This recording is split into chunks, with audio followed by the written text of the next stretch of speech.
The Southern Upland Way, Day 13, Lauder to Longford, 18 miles.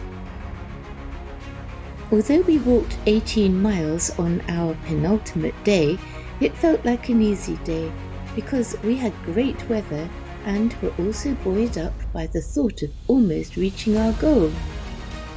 The trail crosses largely featureless moorland in the Lammermuir Hills, the final range on the Southern Upland Way. Navigation is said to be tricky in poor weather, so we felt fortunate to finally have a bright sunny day during which we could enjoy the crossing. Leaving Lauder through the grounds of the 13th century Thirlestane Castle, the seat of the Earls and Dukes of Lauderdale. The grounds of Thirlestane Castle. Crossing Leader Water below Thirlestane Castle. View of Thirlestane Castle as the trail leaves the park. A field full of rams looking like they mean business. Just after this point, we met a couple coming towards us who were walking the trail in the opposite direction.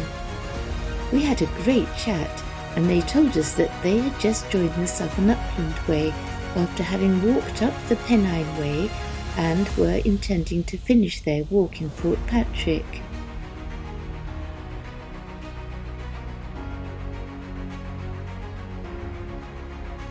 Crossing Blythe Water. The bridge was built by the Queen's University Officer Training Corps in 1993. Putting Blythe Water behind us and continuing up a steep hill into the uplands.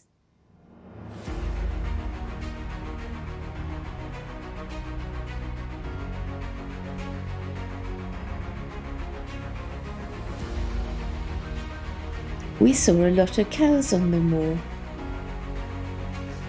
Lone shed on the moors. We found our 12th kist. The two cairns on Twin Law at 1,466 feet. The first cairn on Twin Law. The trig point on Twin Law.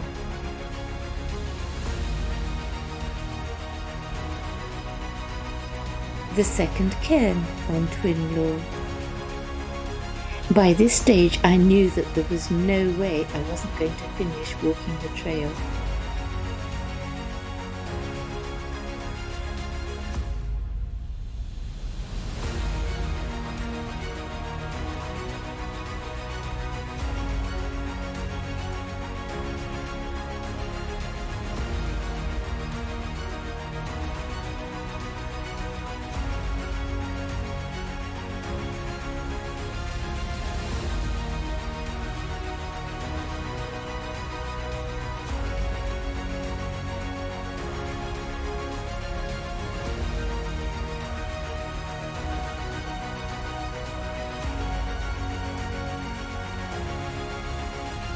We saw several of these as we crossed the moors.